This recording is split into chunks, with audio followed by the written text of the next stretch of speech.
ज्ञानतिमिरान्धस्य ज्ञानाञ्जनशलाकया सत्सर्वमिलितं येन तस्मै श्रीगुरुवे नमः।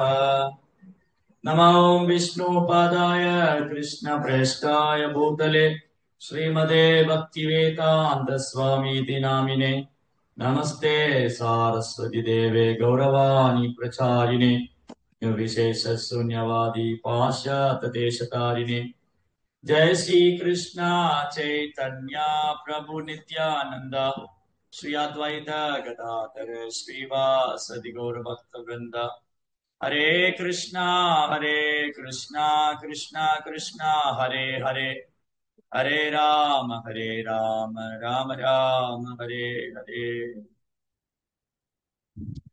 हरे कृष्णा பக்தர்கள் அனைவருக்கும் இனிமையான காலை வணக்கம். இன்றைய பாகவத சத்சங்க வகுப்புல வந்து கலந்துட்டு இருக்கிற எல்லா பக்தர்களுக்கும் என்னுடைய பணிவான நமஸ்காரம். ஸ்ரீமத் பாகவதம் 3ஆம் ஸ்கந்தம் 3வது அத்தியாயம் பகவானுடைய தெய்வீக லீலைகள். இன்றைக்கு படிக்கிற ஸ்லோகம் வந்து 14 மற்றும் 15. இயான் புவோயம் ஷபிதோருபாரோ யத்ரோ நபீஷ்மார்ஜுன பீமமூலைः அஷ்டாதசா அஷ்டௌகினி கோமத் அம்சை ஆஸ்தே பலம் துர்விஷகம் யதூனாம். குருக்ஷேத்திர யுத்தத்தின் முடிவில் பகவான் கூறினார், துரோணர், பீஷ்மர், அர்ஜுனன் மற்றும் பீமன் ஆகியோரின் உதவியால் பூமிக்கு பெரும் பாரமாக இருந்த 18 அக்ஷோகினிகளை கொண்ட படைபலம் இப்பொழுது குறைக்கப்பட்டது. ஆனால் என்ன இது? அதிக பூபாரத்தை ஏற்படுத்தக்கூடியதும் என்னிலிருந்து பிறந்ததுமான யது வம்சம் இன்னமும் இருக்கின்றதே. ரைட். இது வந்து நேற்றைய வகுப்போட தொடர்ச்சி. நேற்றைய வகுப்புல பார்த்தோம் பகவான் எப்படி காரணமற்ற கருணையுள்ளவரா இருக்கார். பகவானுடைய கருணை எத்தகையது, எந்த மாதிரி எல்லாம் அவர் கருணை கொடுப்பாரு. ஒரு பக்தனுடைய வாழ்க்கையில எது நடந்தாலும் அது பகவானுடைய கருணை தான். அந்த பக்தனுக்கு பகவான் ஏதாவது கொடுத்தாலும் கருணை தான். அந்த பக்தனுக்கு ஒன்றுமே கொடுக்கவில்லை என்றாலும் கருணை தான். அவரிடமிருந்து ஏதேனும் அவர் எடுத்துக்கொண்டாலும் கருணை தான். எப்பொழுதுமே பகவான் ஜீவராசி இடத்துல கருணை உள்ளவராகவே இருக்கார். அது சாதாரண கருணை அல்ல, அவரது கருணை காரணமற்ற கருணை. இப்ப நம்ம யாருக்காவது ஒரு கருணை செய்யறோம், இல்ல இரக்கம் காமிக்கிறோம், நம்ம யாரிடத்திலாவது இரக்கம் காமிக்கிறோம் அப்படின்னா அதுக்கு ஏதோ ஒரு காரணம் இருக்கும். இந்த தானம் செஞ்சா எனக்கு இந்த புண்ணியம் கிடைக்கும், இந்த தர்மம் பண்ணா எனக்கு இந்த புண்ணியம், இவங்க ஒண்ணும் இல்லாதவங்க, இவங்க ஏழையா இருக்காங்க, அந்த மாதிரி ஏதேனும் விதத்துல நாம் யார் மீதேனும் ஏதேனும் இரக்கம் காண்பிக்கிறோம் என்று சொன்னால் அதில் ஒரு கருணை, அதுல ஒரு காரணம் இருக்கு. ஆனா பகவானுடைய கருணைக்கு காரணமே இல்லை, காரணமற்ற கருணை. இதுதான் அவருடைய சிறப்பு. பகவானுடைய சிறப்பு என்னன்னா, அவர் நம்ம மேல காண்பிக்கிற கருணைக்கு இதுதான் காரணம்னு சொல்ல முடியாது. காரணமற்ற கருணையுடையவர். பக்தருக்கு கொடுத்தாலும் கருணை, கொடுக்காவிட்டாலும் கருணை, அவரிடமிருந்து ஏதேனும் எடுத்துக்கொண்டாலும் கருணை. இங்க அடுத்த இந்த ஸ்லோகத்துல மேலும் பகவானுடைய தெய்வீகமான குணங்கள்.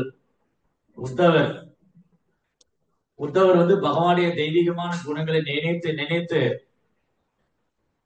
அவர் கிருஷ்ண உணர்விலேயே லயித்து போயிருக்கின்றார். கிருஷ்ணர் அவரை விட்டு பிரிந்து விட்டாலும் உத்தவருடைய நினைவிலிருந்து அவர் விலகவே இல்லை. பகவான் உத்தவருடைய நினைவிலேயே இருக்கார். அவர் பிசிக்கலா உத்தவர் முன்னாடி இல்லை, அவ்வளவுதான். ஆனா கான்சியஸ்ல உத்தவர் கூட இருக்கார். இதுதான் ஒரு தூய பக்தர் பகவானுடைய பிரிவிலேயே அவர் மேல அன்பு செஞ்சுட்டு இருக்கார். உத்தவர் பகவானுடைய தெய்வீகமான குணங்கள் எல்லாம் வர்ணிச்சுட்டே வர்றார். பிருந்தாவனத்துல அவர் செய்த லீலைகள், பிருந்தாவனத்துக்கு வெளியில மதுரா துவாரகையில் அவர் செய்த லீலைகள், இப்படி ஒன்றொன்றையா நினைவுபடுத்தி கொண்டு பகவான் எவ்வளவு கருணாமூர்த்தியா இருக்காரு, அவருடைய தெய்வீகமான குணங்கள் என்ன, இதெல்லாம் அப்படி அவர் நினைவுபடுத்திட்டே வர்றார். என்ன சொல்றாரு, ஆக்சுவலி கிருஷ்ணர் தான் எல்லாம் பண்ணிட்டார். இந்த அவர் தான் சர்வ காரண காரணம், எல்லா காரணங்களுக்கும் மூல காரணமா இருக்காரு. அவர் எல்லாத்தையுமே முடிச்சிட்டாரு. ஆனா இந்த புகழை வந்து பக்தர்கள் கொடுக்கிறாரு. இங்க என்ன சொல்றாரு, திரும்பியும் உத்தவர் என்ன சொல்றாரு, குருக்ஷேத்திர யுத்தத்தின் முடிவில் பகவான் கூறினார். அவர் என்ன நினைக்கிறாரு, துரோணர், பீஷ்மர், அர்ஜுனன் மற்றும் பீமன் ஆகியோரின் உதவியால் பூமிக்கு பெரும் பாரமாக இருந்த 18 அக்ஷோகணிகளை கொண்ட படைபலம் இப்பொழுது குறைக்கப்பட்டது. ஆக்சுவலி இது பகவான் தான் செஞ்சிருக்காரு.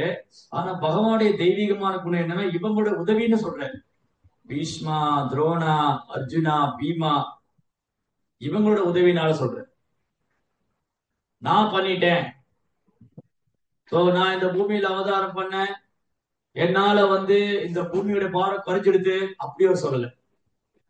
சோ கிருஷ்ணாவுடைய தெய்வீகமான குணம் என்னன்னா, கிருஷ்ணாட்ட வந்து நான் என்ற பொய் அகங்காரம் கிடையாது. கிருஷ்ணா கிட்ட வந்து நான் தான் செஞ்சேங்கிற பொய் அகங்காரம் கிடையாது. இதுதான் கிருஷ்ணாவுடைய தெய்வீகமான குணம். சோ கிருஷ்ணாவுடைய தூய பக்திக்கு இந்த குணம் இருக்கு. கிருஷ்ணா கிட்ட, பகவான் கிட்ட நான்கிற பொய் அகங்காரம் கிடையாது. அதே மாதிரி பகவானது தூய பக்தத்தை நான்கிற பொய் அகங்காரம் கிடையாது. இந்த சேம் இது என்னன்னா, இங்க கரெக்டா என்ன பொருத்தம் பாருங்க. என்ன பொருத்தம் அப்படின்னா, கிருஷ்ணா வந்து குருக்ஷேத்திர யுத்தம் அவருடைய ஏற்பாட்டுல நடந்தது. அந்த விஸ்வரூபத்துல அர்ஜுனன்ட்ட கிருஷ்ணர் எல்லாமே காண்பிக்கிறாரு. அவருடைய வாய்க்குள்ள எல்லாம் போய் பல்லுக்கு நடுவுல மாட்டிட்டு பீஸ் பீஸ் ஆயிட்டு இருக்கிறார். அப்ப கிருஷ்ணர் சொல்றாரு அர்ஜுனன்ட்ட, இவங்க எல்லாத்தையும் நான் முடிச்சுட்டேன், நீ வெறும் கருவிதான் சொல்றாரு. நிமித்த மாத்திரம் பவசம் வியசாச்சு. இது வந்து உனக்கு புகழ் மட்டும்தான் அர்ஜுனா, நான் எல்லாரையும் முடிச்சுட்டேன், எல்லாருடைய கதையை நான் முடிச்சாச்சு, உனக்கு புகழ் மட்டும்தான் சொல்றேன். அதனால நீ எந்திரு, உத்திஷ்டா, ஏந்திரு, போர் செய். உன்னுடைய சத்திரிய தொழிலான போர் செய்யும் தொழிலை நீ கைவிடாத. யுவர் டியூட்டி, உன் கடமையை செய், எனக்காக செய். இது பகவத்கீதா. பகவத்கீதையில கிருஷ்ணா இந்த ஸ்டேட்மெண்ட் கொடுத்திருக்காரு. தத்தோத்திஷ்ட பரந்தபா கிளைப்பியமாஸ்மகம் அப்பார்த்தா நைதத்தோபவத்யதே சூத்ரம் ஹிருதய திரௌபல்யம் தத் தத்தோத்திஷ்ட பரந்தபா. ஓ எதிரிகளை தவிர்க்க செய்யும் அர்ஜுனா, உன் இதயத்திலிருந்து எங்க இருந்து இந்த மாதிரி பலவீனம் எல்லாம் வந்தது? இது வந்து ஒரு ஆரியனுக்கு அழகே அல்ல. நீ ஒரு ஆண்மையற்றவனை போல செயல்படுகிறாய். கிருஷ்ணா வந்து ஸ்ட்ராங்கா சொல்ற. கிருஷ்ணா வந்து கடினமான ஒரு வார்த்தையை பயன்படுத்துற. நீ ஒரு ஆண்மையற்றவனை போல செயல். ஆரியன், அனாரியா. சோ கிளைப்பமாசமகமப்பார்த்தா நேத்தியத்துபவத்யதே சூத்ரம் ஹிருதய திரௌபல்யம் தத்தோத்திஷ்ட பரந்தபா, எழுந்து போரிடுவாய். சோ இப்படி கிருஷ்ணா அர்ஜுனனை உற்சாகப்படுத்துறாரு போர் செய்து. அதுக்கப்புறம் அந்த விஸ்வரூப தரிசனத்துல அவர் எப்படி இவங்க கதையெல்லாம் முடிச்சிட்டாருன்னு காமிக்கிறார். சோ அல்டிமேட்லி கிருஷ்ணா தான் எல்லாம் பண்ணிருக்காரு. எல்லாமே கிருஷ்ணா தான் பண்ணிருக்காரு. ஆனா எங்க புகழை வந்து பக்தர் கொடுக்குறாரு. என்ன சொல்றாரு, பீஷ்மா, துரோணா, அர்ஜுனா, பீமா, இவங்களோட உதவியாளன்னு சொல்றேன். இந்த வேர்டு வந்து வெரி வெரி இம்பார்ட்டன்ட். வார்த்தைகள் இருக்கு இல்லையா, பயன்படுத்துற வார்த்தை ரொம்ப ரொம்ப முக்கியம். கிருஷ்ணா எவ்வளவு அழகா சொல்றாரு பாருங்க. இவங்களோட உதவினாலும் சொல்றேன். ஆக்சுவலி இவங்க உதவி வந்து கிருஷ்ணாவுக்கு தேவையில்லை. கிருஷ்ணாவுக்கு யாரோட உதவியும் தேவையில்லை. அவர் பரம புருஷோத்தம்னால முழுமுதற் கடவுள். கிருஷ்ணா பரம புருஷரான முழுமுதற் கடவுளா இருக்கிறதுனால அவருக்கு யாரோட தெய்வம் தேவையில்லை.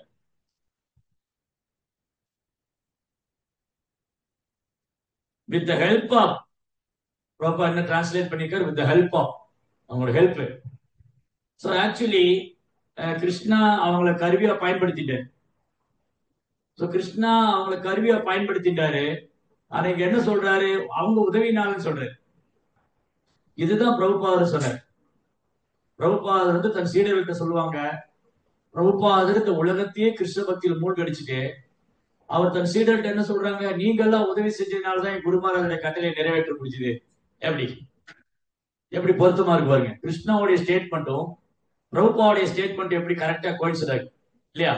சோ கிருஷ்ணா இங்க என்ன சொல்றாரு, இந்த மகாபாரத யுத்தம் யாருடைய தயவும் இல்லாம எப்பேற்பட்ட அசுரனையும் கிருஷ்ணா ஒரு செகண்ட்ல பிடிச்சிடும். எப்பேற்பட்ட அசுரங்களையும் கிருஷ்ணர் நினைச்சா ஒரு செகண்ட்ல, ஒரு வினாடியில அவன் கதையை முடிச்சிடலாம். ஆனா இங்க புகழ் வந்து பக்தர்கள் கொடுக்கிறாரு. இவங்க எல்லாம் உதவி செஞ்சதுனால குருக்ஷேத்திரத்துல 16 அக்ஷோகினி, 18 அக்ஷோகினி. ஒரு அக்ஷோகினாலே ஆயிரக்கணக்கான லட்சக்கணக்கான குதிரைங்க, லட்சக்கணக்கான யானைங்க, லட்சக்கணக்கான வீரர்கள், இதெல்லாம் சேர்த்து ஒரு அக்ஷோகினி. இத 18 முறை பெருக்கிக்கிட்டா எவ்வளவு வருமோ அவ்வளவு அக்ஷோகினி பெரும் படைகள். இவங்களோட உதவியினால இதெல்லாம் நான் அழிச்சு இந்த அசுரங்களை எல்லாம் ஒரு இடத்துல வர வச்சு, எல்லா அசுரங்களையும் ஒரு இடத்துல வர வச்சு ஒரே ஷாட்ல கிருஷ்ணா முடிச்சிட்டாரு. ஆனா என்ன சொல்றாரு? இவங்களோட உதவியினால சொல்றாரு. ஆனா உண்மையிலே கிருஷ்ணருடைய ஏற்பாடு எல்லாமே. இவங்க எல்லாம் கிருஷ்ணாவுடைய கையில கருவிதான். நிமித்த மாத்திரம். நிமித்தா means second, fraction of second, நொடி பொழுது. நிமித்த மாத்திரம் பவ சவ்யசாட்சி. ஓ சவ்யசாட்சியே அர்ஜுனா, நீ வெறும் கருவி மட்டும்தான். இங்க கிருஷ்ணா மேலும் பணிவா சொல்றாரு, ஓகே, இவங்களுடைய உதவினால்தான் நான் இந்த குருக்ஷேத்திர போர்ல எவ்வளவு பெரிய அக்ஷோகினில அழிச்சிட்டேன். ஆனா உண்மை என்னன்னா இவங்கதான் ஒரு கருவிதான். சோ கிருஷ்ணாட்ட அந்த பணிவு இருக்கு. கிருஷ்ணா கிட்ட இருக்கிற தெய்வீகமான குணங்கள், அவருடைய பணிவு, அவரது எளிமை. கிருஷ்ணா ரொம்ப பணிவானவர், கிருஷ்ணா ரொம்ப எளிமையானவர், கிருஷ்ணா ரொம்ப கருணை வாய்ந்தவர், கிருஷ்ணா மற்றவர்களுக்கு மரியாதை கொடுக்கிறவரு, மற்றவருக்கு புகழ் கொடுக்கிறவரு. ரைட். அதே மாதிரிதான் ஆச்சாரியர். பிரபுபாத் ரொம்ப எளிமையானவர், பணிவானவர், கருணை வாய்ந்தவர். என்ன பண்றாரு இங்க பிரபுபாதா?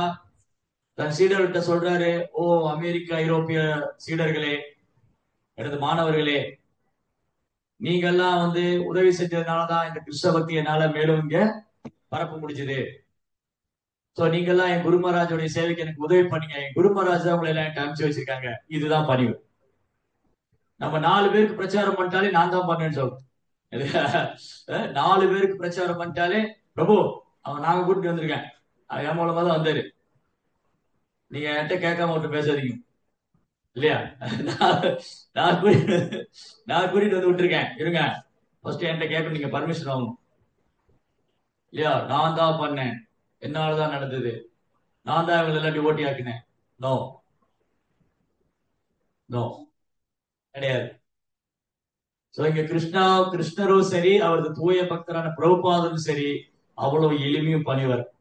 இந்த ஸ்லோகத்துல உத்தவர் கிருஷ்ணருடைய பணிவு, அவருடைய எளிமை, அவர் எப்படி புகழை தன் பக்தர்கள் கொடுக்கிறார். அடுத்தடுத்த ஸ்லோகங்கள்ல கிட்டத்தட்ட நம்ம ஒரு 5-6 ஸ்லோகத்துல அதான் பார்த்துட்டு வரோம், கிருஷ்ணா எப்படி தன் பக்தர்களுக்கு புகழ் சேர்க்கிறார். இதுக்கு முன்னாடி உள்ள ஸ்லோகத்துல. ஏன்னா கிருஷ்ணாவுக்கு புகழ் தேவையில்லை.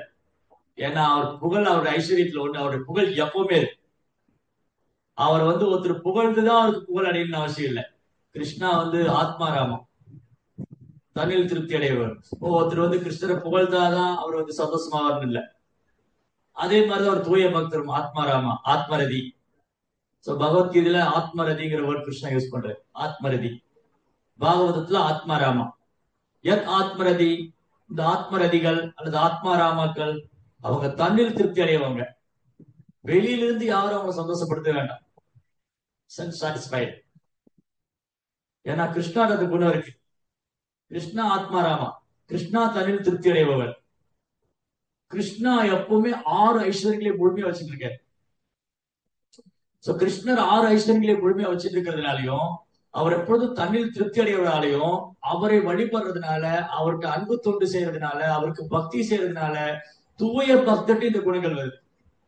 தூய பக்தரும் தன்னில் திருப்தி அடைகிறவங்க, எளிமையானவங்க, பணிவானவங்க, கருணை வாய்ந்தவங்க.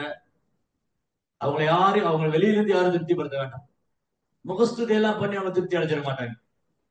ஒரு தூய பக்தர் போய் முகஸ்தி, இப்ப நம்மளை யாராவது முகஸ்துதி பண்ணா நமக்கு ரொம்ப சந்தோஷமா இருக்கும் இல்லையா? நம்மள யாராவது oh such and such person oh you are very great இல்லையா? யாராவது நீங்க ரொம்ப உயர்ந்த பக்தர் அப்படி சொன்னா, எஸ் எஸ் இவங்க புரிஞ்சுட்டாங்க என்னைய, இவங்க என்னை புரிஞ்சுக்கிட்டாங்க அப்படின்னு உள்ளுக்குள்ள சந்தோஷமா இருக்கு. ஆனா வெளியில உதட்டாளோட சொல்லுவோம், நோ நோ அப்படியெல்லாம் ஒண்ணு இல்லைங்க, அப்படிலாம் ஒண்ணு இல்லைங்க, நான் சாதாரணமான ஆள் தாங்க. ஆனா உள்ளுக்குள்ள எஸ் இவங்க என்ன புகழ்றாங்க, உள்ளுக்குள்ள ரொம்ப ஹாப்பியா இருக்கும். ஆனா வெளியில என்ன சொல்லிடுவோம், இல்ல இல்லைங்க அப்படிலாம் ஒண்ணும் இல்லைங்க, நான் ஏதோ ஒரு சாதாரண ஆளுங்க, நீங்க நினைக்கிற மாதிரிலாம் இல்லைங்க. ஆனா உள்ளுக்குள்ள அப்படியே ஐஸ் வச்ச மாதிரி இருக்கு. அப்படியே நல்ல குளு குளு குளுன்னு இருக்கு. உள்ளுக்குள்ள வந்து குளு குளுன்னு இருக்கு. வெளியில வந்து நோ நோ நோ அப்படிலாம் ஒண்ணும் இல்லைங்க. சோ இந்த பணிவுங்கிறது ஆர்டிபிஷியலா வர்றதில்ல. பணிவு என்பது செயற்கையா வர்றதில்ல. பணிவு என்பது பகவானுக்கு சேவை செய்ய வரும். அதுதான் உண்மையான பணிவு. ஒரு பக்தர் வந்து எந்த சூழ்நிலையும் கிளர்ச்சி அடையக்கூடாது. அவருக்கு புகழ் வரும், பேர் வரும், என்ன வந்தாலும் ஹரே கிருஷ்ணா, அவ்வளவுதான். சோ இங்க புத்தவர் வந்து பகவானுடைய தெய்வீகமான குணங்களை ரொம்ப அழகா பறைசாற்றுறாரு. எப்படி கிருஷ்ணா வந்து இவங்களை எல்லாம் வந்து இவங்களுக்கெல்லாம் அந்த கிரெடிட் கொடுக்கிறாரு. இங்க பீஷ்மா, துரோணா, அப்புறம் பீமா, அர்ஜுனா, இவங்க எல்லாம் எனக்கு உதவி செஞ்சாங்க. என்னங்க, அர்ஜுனன் உதவி செஞ்சாரு, சரி, அவங்க பாண்டவர்கள் தர்மத்தின் பக்கம் நின்னாங்க, சரிங்க. ஆஹ் பீமன் சரி, அவங்களும் தர்ம பக்கம் யுதிஷ்டர் பக்கம் இருந்தாரு. ஆனா துரோணரும் பீஷ்மரும் எதிரி நிலைதான் இருந்தாங்க. துரோணரும் பீஷ்மரும் எதிரி நிலைதான் இருந்தாங்க. அவங்க என்ன உதவி செஞ்சாங்க கிருஷ்ணாவுக்கு? அவங்க எப்படி உதவி செஞ்சாங்க?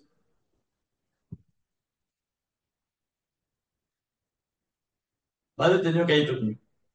எதற்கு துரோணரும் பீஷ்மரும் எதிரணியில் இருக்காங்க, துரியோதன் பக்கம் இருக்காங்க. ஆனா கிருஷ்ணர் என்ன சொல்றாரு, அவங்க உதவி செஞ்சாங்கன்னு சொல்றாரு. எப்படி அது?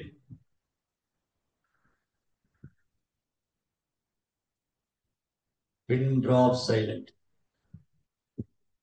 பீஷ்மரும் துரோணரும் துரியோதன் பக்கம் இருக்காங்க. ஆனா கிருஷ்ணருக்கு அவங்க பேரையும் சொல்றாரு, பீஷ்மா, துரோணா, அர்ஜுனா, பீமா, இவங்க எல்லாம் எனக்கு இந்த குருக்ஷேத்திர போர்க்களத்துல உதவி செஞ்சாங்க. பீஷ்மர் என்ன உதவி செஞ்சாங்க?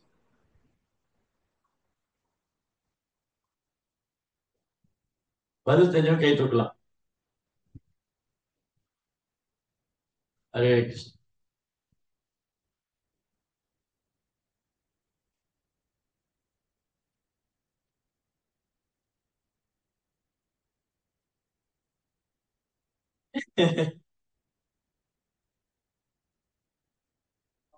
ஹரே கிருஷ்ணா பிரபு. இல்ல இல்ல, பீஷ்மர் அவர் தர்மப்படிதான் சண்டை போட்டாரு. பீஷ்மர் எல்லாம் விட்டு கொடுக்கல.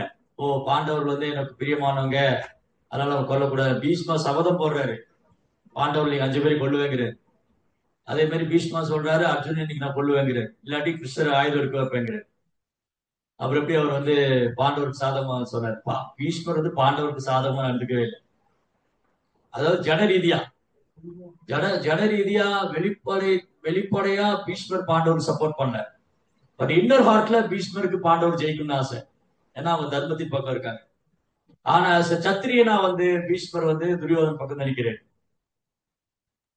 அப்புறம் எப்படி சொல்றீங்க பீஷ்மா வந்து கிருஷ்ணா ஹெல்ப் பண்ணார்? அது யுத்தத்துக்கு, அதுக்கும் கிருஷ்ணனுடைய அழகை ரசிக்கிறதுக்கும் யுத்தத்துக்கும் என்ன சம்பந்தம்? அது யுத்த பூமியில எல்லாமே ரசிக்கலாம். யுத்த பூமியில வந்து எப்படி பீஷ்மர் கிருஷ்ணருக்கு ஹெல்ப் பண்ற? பக்தி சாஸ்திரி படிச்சுக்கிட்டீங்களா? பகவத்கீதையில என்ன சொல்லியிருக்கு? ஹரே கிருஷ்ணா பிரபு. அவர் போர் திறமை மூலமா அவருக்கு போர் புரியலையும் வீரத்தை காட்டுறதுல அவர் உதவி பண்றாரு பிரபு. பகவானுக்கு வந்து அது அவரு அது வந்து கிருஷ்ணருக்கு அவருக்குள்ள ரெசிப்ரோகேஷன், அன்பு பரிமாற்றம். ஆனா பீஷ்மா வந்து இந்த மகாபாரத யுத்தத்துல எப்படி வந்து கிருஷ்ணருக்கு உதவி பண்ணதா சொல்லியிருக்கு. கிருஷ்ணன் இங்க சொல்லியிருக்காரு, பீஷ்மனுக்கு ஹெல்ப் பண்ணாரு, துரோணனுக்கு ஹெல்ப் பண்ணாரு. எப்படி ஹெல்ப் பண்ண? காளிந்தி மாதாஜி. இது பீஷ்மர் வந்து வர்றதுனாலதான் துரியோதனன் வந்து சண்டைக்கே வர்றாருங்க பிரபு. அவர் இருக்கிற நம்பிக்கையில தான் வர்றாரு. சரி, ஓகே. துரியோதன் பீஷ்மர் தான் நம்பி இருந்தாரு. அவர் இருக்கிற தைரியத்துல நம்ம சண்டை போட்டு ஜெயிச்சிடலாம் நினைச்சாரு. ஓகே, இது ஒரு பாயிண்ட் எடுத்துக்கலாம். இல்லாட்டி துரியோதனாக்கு வந்து தான் தனியா இருந்திருந்தா அந்த எண்ணம் வந்திருக்காது இல்லையா? துரியோதன் மட்டும் தனியா இருந்திருந்தான்னா நான் பாண்டவர்ல ஜெயிக்க முடியுமாங்கிற டவுட் வந்திருக்கும். துரியோதனுக்கு என்ன போய் கருவோம், என் கூட பீஷ்மர் இருக்காரு, துரோணர் இருக்காரு, சகுனி இருக்காரு, அஸ்வத்தாமா இருக்காரு, ஜெயத்ரதன் இருக்காரு, சால்வன் இருக்காரு. சோ இந்த மாதிரி பெரும் மகாரதர்கள் என் பக்கம் இருக்காங்க, அதெல்லாம் நான் ஜெயிச்சிருவேன். பகவத்கீதையில சொல்றாரு, பீஷ்மரால் அனுபவிக்கப்பட்ட படைகளும் ரெண்டு படையை கம்பேர் பண்றாரு துரியோதனன். பாருங்க, பிதாமகர் பீஷ்மரால் அனுபவிக்கப்பட்ட படையை பாருங்க, பீமன் அனுபவிக்கப்பட்ட படையை பாருங்க. இதுல இருந்தே தெரிஞ்சுக்கலாமா யார் ஜெயிச்சிருந்தாங்க? சோ துரியோதனுக்கு நம்பிக்கை பிறகுது பீஷ்மர் அவர் பக்கம் இருக்கிறதுனால. சோ அதனாலதான் கிருஷ்ணா பீஷ்மர் அவர் பக்கம் நிறுத்தி வச்சிருக்காரு. அப்படியா துரியோதன் பிடிவாதமா சண்டை போட வருவாரு, எல்லாரும் ஒரு இடத்துல வச்சு பினிஷ் பண்ணிடலாம், முடிச்சிடலாம் இல்லையா? சோ துரியோதனுக்கு பொய் அகங்காரம். அவர் என்ன நினைச்சுட்டாரு, ஓ பீஷ்மர் என் பக்கம் இருந்தா நான் ஜெயிச்சிருவேன். சரி, அப்புறம் வேற என்ன காரணம்? பகவானோட விரிவங்கம். யாரு? பீஷ்மர், துரோணர் அவெல்லாம் பகவானோட விரிவங்கம். எல்லாருமே பகவானுடைய அம்சம் தான், விரிவங்கம் கிடையாது. நாம எல்லாருமே பகவானுடைய அம்சம் தான். பீஷ்மர் துரோணர்லாம் பகவானுடைய விரிவங்கம் கிடையாது, அவங்க பகவானுடைய அம்சம். நாமளும் பகவானுடைய அம்சம் தான். இங்க ஏன் கிருஷ்ணர் சொல்றாரு பீஷ்மரும் துரோணரும் எனக்கு உதவி செஞ்சாங்க? ஹரே கிருஷ்ணா பிரபு. Yes. பிரபு, இப்போ கிருஷ்ணர் சமாதானம் தூது போசுறப்போ பீஷ்மரும் துரோணரும் அதை எதிர்க்காம அமைதியா இருந்தாங்க. அப்ப அந்த போருக்கு ஒரு வழி வகுத்து இல்ல பிரபு? ஒருவேளை பீஷ்மரும் துரோணரும் எதிர்ப்பு தெரிவிச்சிருந்தா இந்த மகாபாரதத்தை நடக்காம போயிருக்கலாம். பீஷ்மா பாண்டவருக்கு சப்போர்ட் பண்ணுவேன், நான் பாண்டவர் பக்கம் நிப்பேன் அப்படின்னு சொல்லியிருந்தா, ஓ பிதாமகரே அவங்க பக்கம் போயிட்டாருன்னா நம்ம எப்படி ஜெயிப்போங்கிற சந்தேகம் வந்திருக்கும். குரு துரோணரும் நான் உங்க பக்கம் இருக்க மாட்டேன், நான் பாண்டவர் பக்கம் போயிடுவேன்னு சொல்லியிருந்தா டெஃபினட்டா அவங்க அணி பலவீனமாயிருக்கு. ஏன்னா துரியோதன் இவங்களதான் நம்பி இருக்காரு, பீஷ்மா துரோணா இவங்களதான் நம்பி இருக்காரு. நீங்க அதெல்லாம் பகவத்கீதை ஃபர்ஸ்ட் சாப்டர்ல துரியோதனோட டிப்ளமசி பார்க்கலாம், துரியோதனனுடைய ராஜதந்திரம். அதுல பிரபா அழகா எழுதியிருப்பாரு. துரியோதனா ரொம்ப பெரிய ராஜதந்திரி, ஏன்னா அரசியல்வாதியா. துரியோதன் என்ன பண்றாரு, ஃபர்ஸ்ட் பீஷ்மரை புகழ்றாரு. இந்த பிதாமகர் அவங்க அம்மாவுக்கு வாக்கு கொடுத்திருக்காரு, அஸ்தினாபுரத்து அரியாசனத்துல யார் உட்கார்ந்து இருக்காங்களோ அவங்க பக்கம் நான் நிப்பேன்னு. அதனால பிதாமகர் எக்காரணத்தை கொண்டும் நமக்கு எதிராக செயல்பட மாட்டாருங்கிற நம்பிக்கை இருக்கு துரியோதன். ஃபர்ஸ்ட். செகண்ட் திங், அதை ஊர்ஜிதப்படுத்திட்டாரு பிதாமகர். எப்படி ஊர்ஜிதப்படுத்தினாரு? துரியோதய சபை துச்சாசனன் திரௌபதியை சபையில் எடுத்துட்டு வரும்போது பீஷ்மர் தலை உடிச்சு உட்கார்ந்துருக்கு. அந்த இடத்துல எதிர்ப்பு தெரிவிக்கல. ஏன்னா பீஷ்மரால் எதிர்ப்பு தெரிவிக்க முடியல. காரணம், அவர் ராஜாவுக்கு செக்ரட்டரியா இருக்கு, இந்த அரசவையில் ஒரு அமைச்சரா இருக்கு. அதனால மன்னர் செய்யற தவறு பீஷ்மரால சுட்டி காமிக்க முடியல. ஏன்னா அவர் அந்த அரியாசனத்துல யார் உட்கார்ந்து இருந்தாலும் அவங்க பக்க பலமா இருக்கணும்னு சபதம் எடுத்திருக்காரு. அது என் தர்மம்னு எடுத்துட்டு இருக்காரு.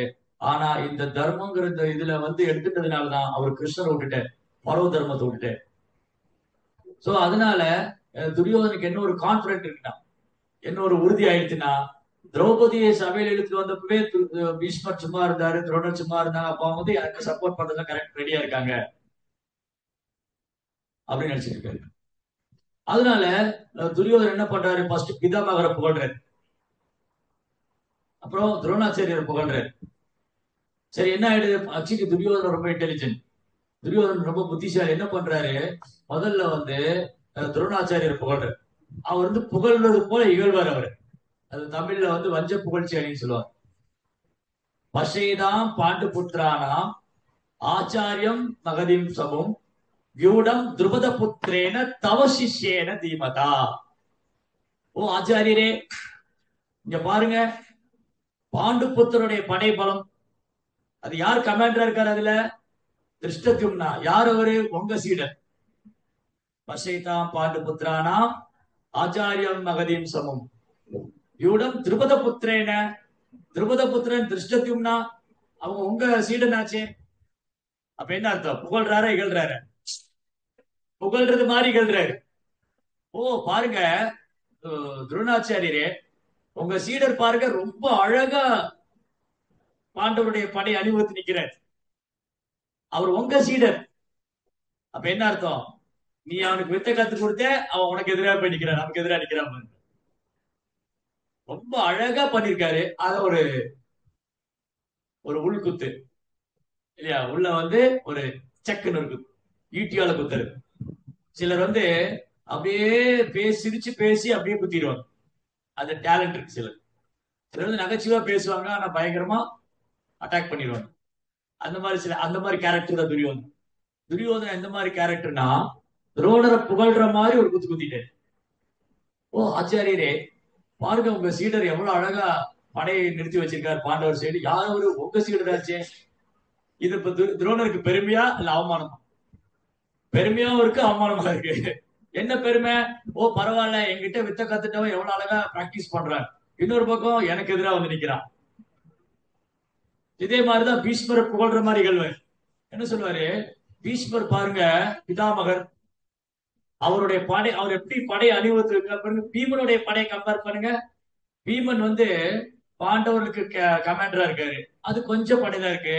பீஷ்மருடைய படையை பாருங்க எப்படி இருக்கு, சமுத்திரமா இருக்கு. அப்ப என்ன ஆயிடும், மத்தவங்க எல்லாம் ஓ பீஷ்மர் தான் பெரியவரா அப்படின்னு கர்ணனுக்கு கோவம் வரலாம். கர்ணனுக்கு கோவம் வரும். துரோணாச்சாரியருக்கும் ஓ அப்ப பீஷ்மருக்கு நான் குறைச்சவனா. உடனே என்ன சொல்ற, பீஷ்மருக்கு வயசாயிடுச்சுங்கிறாரு. பீஷ்மருக்கு வயசாயிடுச்சு, ஆனா நம்ம எல்லா சைடுல ஒரு ஹெல்ப் பண்ணுங்கிறது. இதுதான் டிப்ளமேட்டிக். புகழ்ற மாதிரி புகழ்ந்துட்டு மற்றவங்களையும் என்கரேஜ் பண்ணும். ஒரு பக்தரை புகழ்ந்துட்டு ஓ மத்தவங்க எல்லாம் வருத்தப்படுவாங்களோ, நம்ம எல்லாரும் சேர்ந்தா பண்ணணும். முதல்ல என்ன சொல்லிடுறது, அனந்தமூர்த்தி பிரபு நல்லா மோட்டிவேஷன் பண்ணாரு. மத்தவங்க என்ன நினைப்பாங்க, நாங்கெல்லாம் பண்ணலையா? அனந்தமூர்த்தி பிரபு நல்லா மோட்டிவேஷன் பண்ணாரு, நம்ம எல்லாம் சேர்ந்துதான் பண்ணோம். அப்ப என்ன ஆயிடுச்சு, அனந்தமூர்த்தி பிரபு புகழ்ந்த மாதிரி ஆயிடுச்சு, எல்லாரும் புகழ்ந்த மாதிரி ஆயிடுச்சு. இதுதான் டிப்ளமேட்டிக்.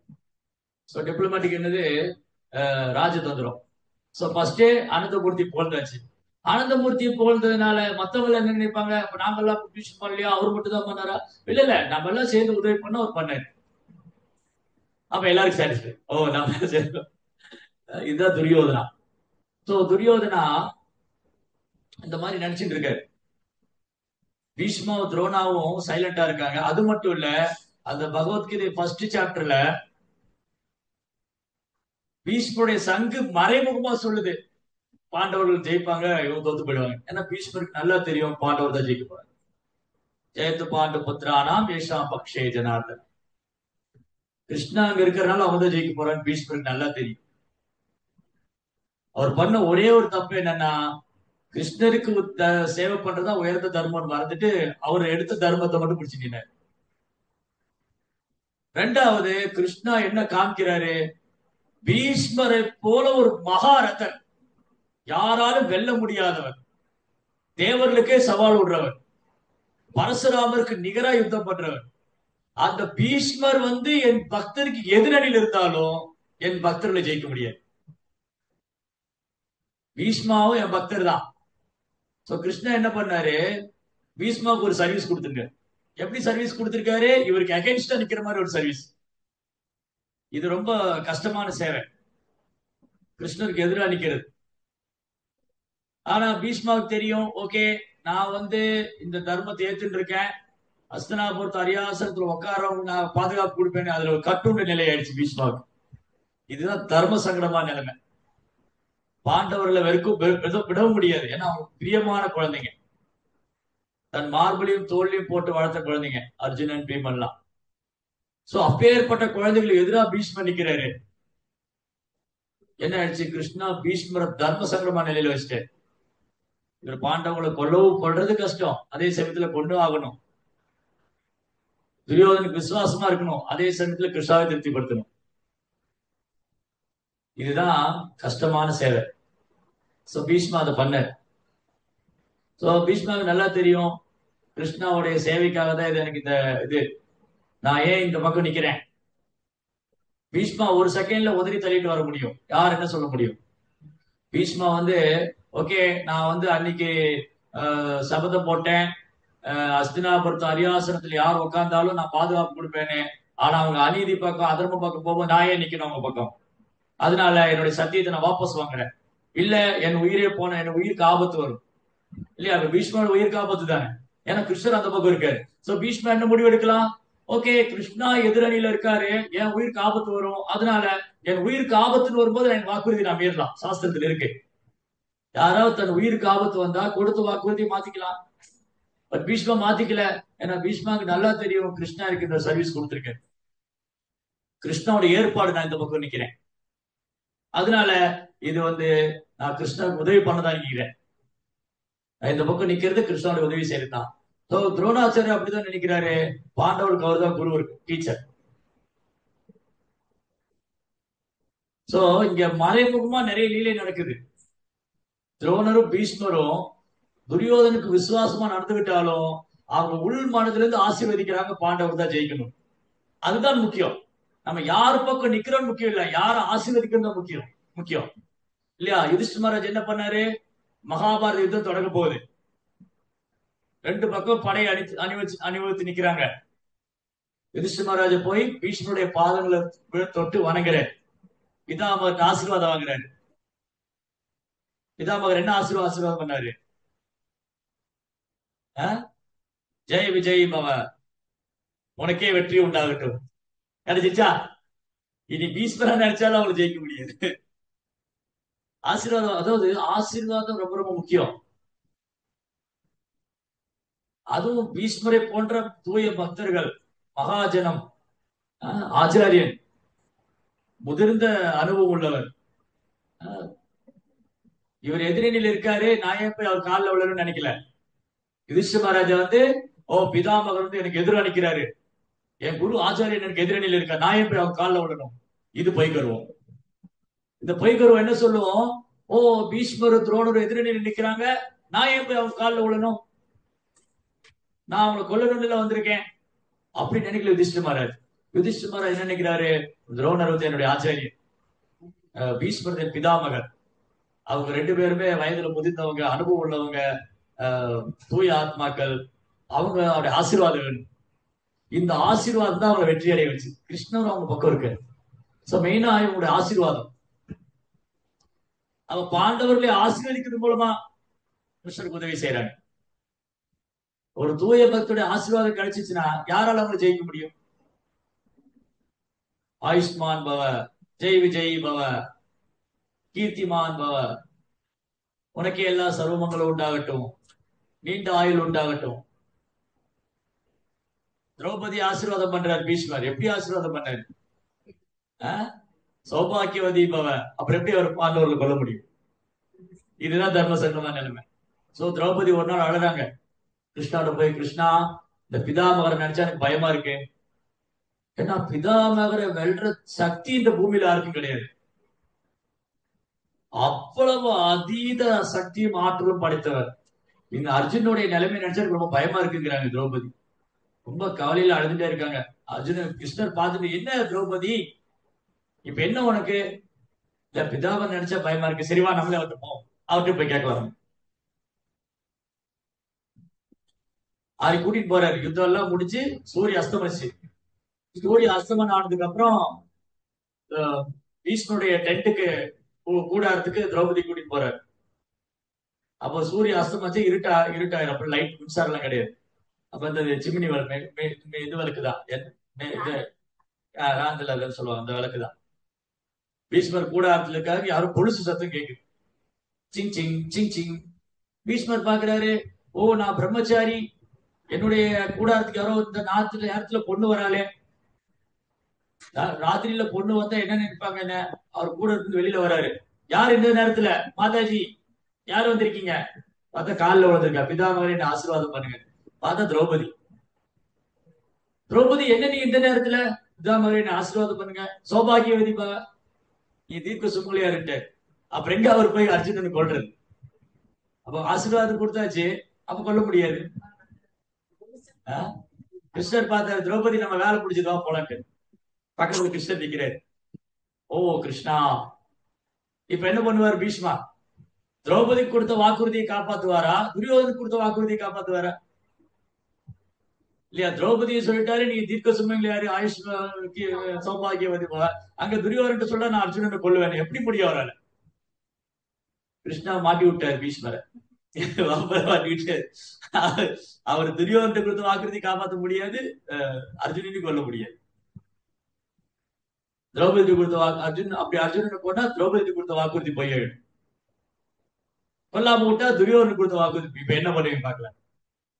ஓ பிதாமகரே, நீங்க தர்மம்னு சொல்லி உங்க சத்திரிய தர்மம் நிக்கிறீங்களே, இப்ப என்ன பண்றீங்க பாருங்க.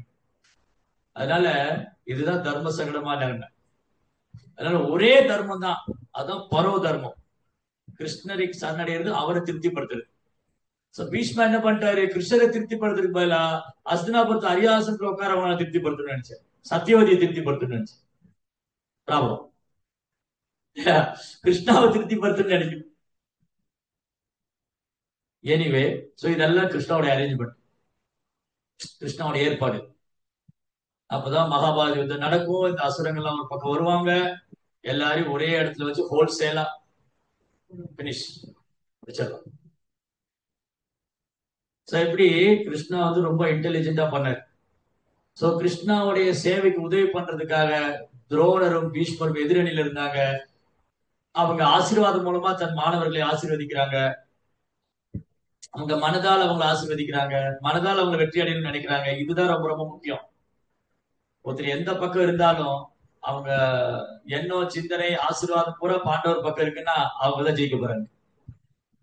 அப்ப ஏற்கனவே பகவானுடைய ஆசீர்வாதம் இருக்கு, பகவான் அவங்க பக்கம் இருக்காரு. இப்ப பத்தாதுக்கு பக்தருடைய ஆசீர்வாதம், எப்படி ஜெயிக்க முடியும் அவங்கள? சோ இப்படி இங்க கிருஷ்ணா என்ன சொல்றாரு, இவங்க எல்லாம் எனக்கு உதவி செஞ்சாங்க, இவங்க எதிரணியிலிருந்து உதவி செய்யறாங்க. எப்படி? பாண்டவர்களை ஆசீர்வதிக்கிறது மூலமா, அவங்கள்ட்ட அன்பு செய்யறது மூலமா. அவங்க இதயத்துல எப்பவுமே பாண்டவருக்கு இடம் உண்டு. துரோணருக்கு பிரியமான சீடர் அர்ஜுனன், பீஷ்மருக்கு பிரியமான குழந்தைங்க, எப்படி அவங்கள வெறுப்பாங்க, எப்படி அவங்கள கொல்லணும்னு நினைப்பாங்க.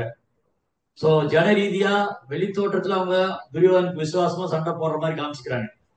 ஆனா உள் மனதுல எப்பவுமே அவங்க இவங்க ஆசீர்வாதம் பண்றாங்க. இந்த குழந்தைங்க நல்லபடியா அரியாசனத்துல உட்காரணும், நல்ல ஒரு யுதிஷ்டர் தலைமையில நல்ல ஒரு ஆட்சி நடக்கணும், இதுதான் கிருஷ்ணாவுடைய திட்டம், அது நிறைவேறணும், அதுக்கெல்லாம் நாங்க ஒரு கருவியா இருக்கோம், அவ்வளவுதான்.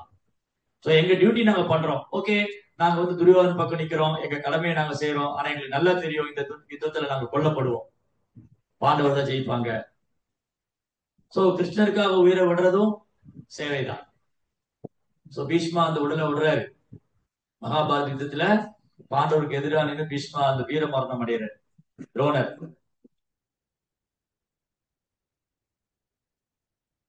ரைட், கிருஷ்ணா அவங்க பக்கம் இருக்கிறதுனாலதான் இவங்க எல்லாம் ஜெயிக்க முடிஞ்சது. ஆக்சுவலி பாருங்க, கிருஷ்ணர் அவங்க பக்கம் இருந்தனாலதான் பீஷ்மரை துரோணரை பாண்டவர்களால ஜெயிக்க முடிஞ்சது. இது அவங்க நல்லாவே தெரியும். இல்லாட்டி எப்படி இந்த மாதிரி மகாரதர்கள் அவங்களால ஜெயிக்க முடியும்? வாய்ப்பே இல்லை. சோ இரு வகையான சுமைகள் உள்ளன, ஒன்று மிருக சுமை, மற்றது அன்பு சுமை. மிருக சுமையை பொறுத்து கொள்ள முடியாது, ஆனால் அன்பு சுமை இன்பத்துக்கு காரணமாக உள்ளது. இந்த பூமி பாரத்தை பத்தி சொல்லும்போது ப்ரோப்பா எழுதியிருக்க. இந்த பூமி பாரம் கிருஷ்ணா என்ன நினைக்கிறாரா, ஓகே நான் வந்து என்னோட லீலையெல்லாம் இந்த பூமியில பண்ணேன், இந்த அசுரங்கள்லாம் ஒரு இடத்துல கூட்டிட்டு வந்தேன். தர்மஸ்ய கிளானிர், தர்மஸ்ய கிளானிர்னா தர்மத்துக்கு எதிராக செயல்படுறவங்க, பகவானுடைய திட்டத்துக்கு எதிராக செயல்படுறவங்க, சனாதன தர்மத்துக்கு எதிராக செயல்படுறவங்க, சாஸ்திரத்துக்கு எதிராக செயல்படுறவங்க, அசுர குணம் படைத்தவங்க, இவங்க எல்லாம் ஒரு இடத்துல கூட்டிட்டு வந்தார். இவங்க எல்லாம் பூமிக்கு பாரமா இருக்காங்க. அதனால பிரபுபா சொல்றாரு, மக்கள் தொகை பெருக்கம்னா பூமிக்கு பாரம் கிடையாது. பூமாதேவி எதை பாரமா நினைக்கிறாங்க? இந்த மாதிரி அசுர குணம் படைச்சவங்களதான் பாரமா நினைக்கிறாங்க. பிரபுபா என்ன எழுதியிருக்காரு, ரொம்ப அழகா 1.5 பக்கத்துக்கு எழுதியிருக்காரு. பிரபுபா என்ன சொல்றாரு, பூமியில எவ்வளவு மனித சந்ததிகள் உற்பத்தி ஆனாலும் அதுக்கு தேவையான தானியங்களும் காய்கறிகளும் பால் பழமும் உற்பத்தி பண்ண முடியும். இப்பவும் பிரபுபா என்ன சொல்றாரு, பேக் டு கார்டன் மேகசின்ல எழுதியிருந்தாரு ஒரு லெட்டர்ல. பிரபுபா என்ன சொல்றாரு, இன்னைக்கும் ஸ்கேர்சிட்டி கிடையாது, இன்னைக்கும் பற்றாக்குறைகள், எவ்வளவு மக்கள் தொகை பெருகினாலும் பற்றாக்குறைகள் பேச்சுக்கு இடம் இல்லை. அப்ப எப்படி பற்றாக்குறை வருது? தட் மீன்ஸ் மிஸ்மேனேஜ்மெண்ட் கிடையாது, முறையற்ற நிர்வாகம். முறையற்ற நிர்வாகம் தான் தவறு காரணமே தவிர பற்றாக்குறைங்கிற பேச்சுக்கு இடம் இல்லை. ப்ரோப்பர் என்ன உதாரணம் கொடுக்கிறாரு, மலைகள்ல எவ்வளவு ஜீவராசிகள் இருக்கு, சமுத்திரத்துல எவ்வளவு ஜீவராசிகள் இருக்கு. அது எவ்வளவு ஜீவராசி சமுத்திரத்துல இருந்தாலும் சமுத்திரம் அந்த பாரமா நினைக்கல. கடல்ல எவ்வளவு உயிரினங்கள் இருந்தாலும் அந்த கடல் வந்து அந்த உயிரினங்களை பாரமா நினைக்கல. வெறும் மலைகள்ல பல்வேறு ஜீவராசிகள், தாவரங்கள், பறவைகள், புழுக்கள், பூச்சிங்க, விலங்கினங்கள் எல்லாம் இருக்கு. அந்த அந்த தாவரங்களும் அந்த அந்த மலையும் அந்த அந்த இடத்த பாரமா நினைக்கல. அதே மாதிரிதான் பூமியில எவ்வளவு மக்கள் தொகை பெருகினாலும், கோடி கோடி கோடியா மக்கள் தொகை பெருகினாலும் பூமிக்கு பாரம் ஒண்ணும் கிடையாது. பூமாதினால பொறுத்துக்க முடியும். ஆனா பூமாதேவினால எதை பொறுத்துக்க முடியாது? கிருஷ்ண பக்திக்கு எதிராக இருக்கிறவங்க அதிகமாக பூமாதேவினால பொறுத்துக்க முடியாது. அயோக்கியர்கள், அசுரர்கள், அராஜகம் பிடிச்சவங்க, நாத்திகர்கள், வீண் கர்வம் கொண்டவங்க, அகந்தை மமதை உள்ளவங்க, ஆணவம் உள்ளவங்க எல்லாம் பூமியில அதிகமாகும் போது இந்த மாதிரி உள்ளவங்க தான் பூமிக்கு பெரும் சுமையா இருக்கும். இந்த 2 வகையான சுமை. ஒன்று வந்து மிருக சுமை, மிருகத்தனமான சுமை. இன்னொன்று வந்து அன்பு சுமை.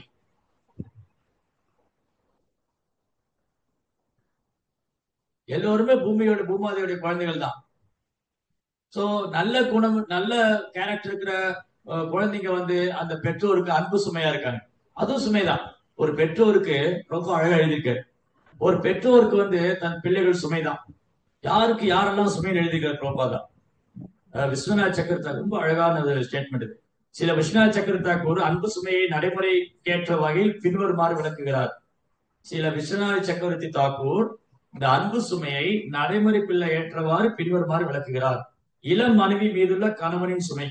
ஒரு பொண்ணு கல்யாணம் பண்ணிட்டா அந்த மனைவி கணவனுக்கு சுமைதான் இல்லையா? அவளை பராமரிக்கணும், பாதுகாக்கணும், அவளுக்கு தேவையான வசதிகளை செஞ்சு கொடுக்கணும். அப்ப அந்த ரெஸ்பான்சிபிலிட்டி கணவருக்கு வருது. அதனால அந்த பொறுப்பு எடுத்துக்கிறார். குடும்ப பரணேனவா, குடும்ப பாரம். குடும்ப பாரம், ஒரு குடும்ப தலைவருடைய தோல் மேல குடும்ப பாரம் வந்துருது. மனைவியை பராமரிக்கணும், பாதுகாக்கணும். ஏதோ ஒரு ஆணு பொண்ணை பார்த்தாங்க, பொண்ணு ஆணை பார்த்தாங்க, ஆணுக்கு பொண்ணை பிடிச்சி போயிடுது, பொண்ணுக்கு ஆணை பிடிச்சி போயிடுது, கல்யாணம் பண்ணாங்க. இமீடியட்டா ரெஸ்பான்சிபிலிட்டி வரும், இமீடியட்டா பாரம், சுமை வந்தாச்சு. அந்த ஆணுடைய தோல் மேல ஒரு பொண்ணை உட்கார வச்சு சோ பாரம் வந்தாச்சு. சோ ஃபர்ஸ்ட் இளம் மனைவியின் மீதுல கணவனின் சுமை. அதுக்கப்புறம் மனைவி கணவன் சுமைதான். எப்படி அந்த கணவனுக்கு வாழ்நாள் முழுதும் சேவை பண்ணணும். தனக்கு தனிப்பட்ட சுதந்திரம், விருப்ப வெறுப்பெல்லாம் கிடையாது. கணவர் என்ன விரும்புறாரோ அப்படி நடந்துக்கிற வேண்டிய சூழ்நிலை வந்து. ஏன்னா அவர் நான் கல்யாணம் பண்ணிட்டேன், அவருக்கு சேவை பண்ணணும். அதாவது பிரபுபா என்ன சொல்லுவாரு அவர் உபன்யாசங்கள்ல, ஒரு ஆணுக்கு தெரியும் நான் கல்யாணம் பண்ணா இந்த பொண்ணை வாழ்நாள் முழுதும் பராமரிக்கணும். ஒரு பொண்ணுக்கு தெரியும் நான் இந்த பையனை கல்யாணம் பண்ணிட்டா வாழ்நாள் முழுதும் அவனுக்கு சேவை பண்ணணும், ஆனாலும் கல்யாணம் பண்ணிக்கிறேன். அப்ப அங்க பொறுப்பு இருக்கு, பாரம் இருக்குன்னு தெரியுது, கல்யாணம் பண்ணிக்கிறாங்க. அதுக்கப்புறம் இந்த பாரம், கணவனுக்கு சேவை பண்ணிடுது மனைவிக்கு பாரம், மனைவியை பாதுகாக்க வேண்டியது கணவனுக்கு சுமை. ஆனா இது அன்பு சுமையை ஏத்துக்கிறாங்க இல்லையா? இது எப்படி ஏத்துக்கிறாங்க? அன்பு சுமை. ஓ என் மனைவி தானே இல்லையா? ப்ரோப்பா அடிக்கடி சொல்லுவாரு அவர் கிளாஸ்ல. இப்போ நம்ம பஸ்ல போயிட்டு இருக்கோம், என் பாக்கெட்ல இருந்து ஒருத்தர் 500 ரூபாய் திருடிட்டு பிக் பாக்கெட் பண்ணிட்டான். என் பாக்கெட்ல இருந்து ஒருத்தன் 500 ரூபாய் அடிச்சிட்டான். என்ன பண்ணுவோம்? கண்டுபிடிச்சிட்டாங்க. கண்டுபிடிச்சா என்ன பண்ணுவோம்? டின்னு கட்டிடுவாங்க முதுகுல இல்லையா? எல்லாரும் சேர்ந்து பொது மாத்திடுவாங்க. அதே நபருடைய வீட்டுல சட்டை தொங்கிட்டு இருக்கு, அது ஒரு 500 ரூபாய் பணத்தை காணும். மனைவிட்ட போய் கேட்கிறா, என் சட்டையில ஒரு 500 ரூபாய் பணம் வச்சு நீ பாத்தியா? ஆமா நான் தான் எடுத்தேன். இப்போ அப்படி இல்லம்மா, சும்மா கேட்டேன், நீ தேவையா எடுத்திருப்பேன். அங்க மனைவி தான் எடுத்திருக்காங்க இல்லையா? உரிமை இல்ல, அது திருட்டுதா இல்லையா? அங்க பஸ்ல பிக் பாக்கெட் போட்டா எவனோ ஒருத்தர் எடுத்தான், இங்க என் மனைவி எடுத்தா, அவ்வளவுதான் வித்தியாசம். அங்க எவனோ ஒருத்தர் எடுத்தான், இங்க மனைவி எடுத்தா. ஆபத்து 2 திருட்டுதான். ஒண்ணு அன்பு திருட்டு, இன்னொன்னு மிருக திருட்டு. அவ்வளவுதான் வித்தியாசம். அவ்வளவுதான் வித்தியாசம். பாத்தீங்களா? இதுதான் அன்பு சுமை. ஓ சரி நீதான் எடுத்தியாமா, சரி நீ தான் தேவைக்கு எடுத்திருப்ப, சும்மா எடுக்க போற அப்படின்னு சமாளிச்சுக்க. அவர் எதுக்கா 500 ரூபாய் பாக்கெட் வச்சிருப்பாரு. மனைவி எடுத்தோடனே இல்ல சும்மா கேட்டேன், அவ்வளவுதான். உங்களை கல்யாணம் பண்ணி ஒரு 500 ரூபாய் கூட எடுக்கக்கூடாதுன்னு கேட்கிறோம். ரைட். சோ இளம் மனைவியின் மீதுள்ள கணவனின் சுமை, கணவனுக்கு மனைவி சுமை, தாயின் மடியில் உள்ள குழந்தையின் சுமை. ஒரு குழந்தை அம்மா மடியில வந்து உட்காந்துக்கும், அது வளர்ந்தாலும் அம்மா மடியில வந்து உட்காந்துக்கும். தோல்லையே தூக்கி வச்சிருக்கணும், இடுப்புல வச்சிருக்கணும், அது சுமைதான். கீழே இறக்கி விட்டா உடனே அழுவும். இந்த குழந்தை வந்து பிறந்த குழந்தைய கையில வச்சுக்கிறது சுமை இல்லை, பிறந்த குழந்தைய இடுப்புல வச்சிருக்கிறதும் கையில வச்சுக்கிறதும் மடியில வச்சுக்கிறதும் சுமை இல்லை. அது ரொம்ப வெயிட்லெஸ்ஸா இருக்கும். ஆனா அந்த குழந்தை ஒரு 2-3 வயசு ஆனதும் ஆனாலும் விடாது. அதுக்கு பழக்கம் என்னன்னா அம்மா மடியில போய் உட்காந்துக்கணும், அம்மா இடுப்புல போய் உட்காந்துக்கணும், அம்மா தோல்ல சாஞ்சுக்கணும். அது பாரமா தான் இருக்கும். குழந்தைய தூக்கவே முடியல, உன்னை தூக்கவே முடியலடா, நடந்து வாடா அப்படிம்பாங்க இல்லையா? இந்த குழந்தை கொஞ்சம் தவள ஆரம்பிச்சிடும். தவழ்ந்த குழந்தை வந்து கொஞ்சம் நடக்க ஆரம்பிச்சு விழுந்து நடக்கும். அப்ப அம்மா என்ன பண்ணுவா? ஏய் கையை பிடிச்சி நடந்து வாடா, என்னால தூக்க முடியலடா. அந்த குழந்தை இல்ல இல்ல என்ன தூக்கிக்கோன்னு சொல்லும். அது சுமையா தான் இருக்கு, ஆனா அது அன்பு சுமையாயிடுச்சு. நான் பார்த்திருக்கேன் நிறைய வீடுகள்ல. இப்ப கலியுகம் எல்லாம் தலைகீழ மாறிடுச்சு. கலியுகத்துல என்ன ஆயிடுச்சுன்னா ட்ராலி வச்சு குழந்தைய தூக்கி இழுத்துட்டு போறாங்க. ஏன்னா எதுக்கு தூக்கிட்டு பேக் வச்சு லக்கேஜ் மாதிரி போட்டுக்கு. நல்ல வேலை பிளைட்ல லக்கேஜ்ல போட மாட்டாங்க. இந்த லக்கேஜ்ல வந்துட்டோம் நாங்க மேல போறோம் இல்லையா. சோ பின்னாடி ஷோல்டர்ல மாட்டிக்கிறது, முன்னாடி கேரி பண்ணிக்கிறது, அப்புறம் வந்து ட்ராலி வச்சு இழுத்துட்டு போறது. பிடிக்கலன்னா மனைவி டைவர்ஸ் பண்ணிடுறது, பிடிக்கலாம் கணவரை டைவர்ஸ் பண்ணிடுறது. இதெல்லாம் கலியுகத்துல அன்பு சுமையை ஏத்துக்க தயாராக இல்லை. ஏனென்றால் அங்க அன்பே இல்லை. ஏன் கலியுகத்துல ஒரு பொண்ணு கணவனுக்கு சேவை பண்ண தயாரா இல்ல? ஓ என்ன இவனும் படிச்சிருக்கான் நானும் படிச்சிருக்கேன், நான் சும்மாவா கல்யாணம் பண்ணி வந்தேன், நகையெல்லாம் கொடுத்துதானே வந்திருக்கேன். பிசினஸ் தாங்க. அங்க அன்பு பரிமாற்றம் கிடையாது, வியாபாரம். இந்த கணவர் என்ன நினைக்கிறாரு? ஓ நான் இவ்வளவு கல்யாணம் பண்ணிட்டேன், நான் தானே இவ்வளவு பராமரிக்கிறேன், இவன் சேவை வேலை பண்ண என்ன. சோ இங்க வந்து பொய் அகங்காரம், பொய் அகங்காரம். அங்க சேவை மனப்பான்மை கிடையாது, அன்பு கிடையாது. இந்த அன்பு இல்ல, சேவை மனப்பான்மை இல்லாத, அது வந்து சுமையாயிடுச்சு, மிருக சுமையாயிடுச்சு. அன்பு சுமை என்னது? ஓ என் கணவருக்காக நான் என்ன செய்வேன், என் மனைவிக்காக என்ன, அந்த பாரத்தை ஏத்துக்கிறது, அவங்களுக்காக போய் கடினமா உழைக்கிறது, சம்பாதிக்கிறது.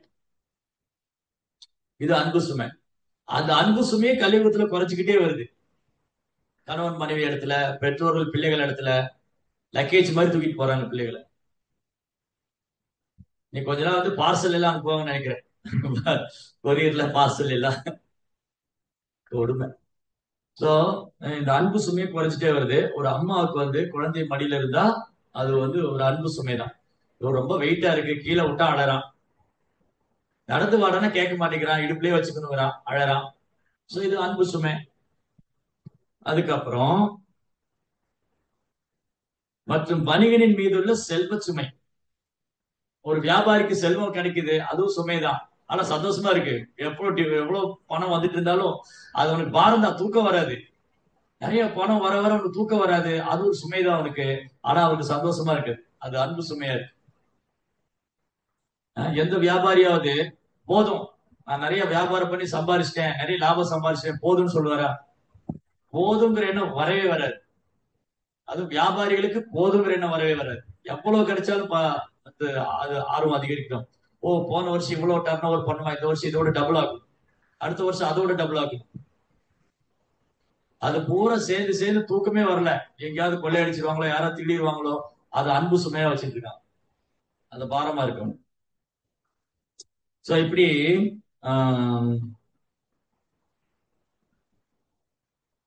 வணிகரின் மீதுள்ள செல்வ சுமை போன்றவை உடல் சுமைகளே இருக்கக்கூடும் என்றாலும் அவை இன்பத்திற்கு காரணமாக உள்ளன.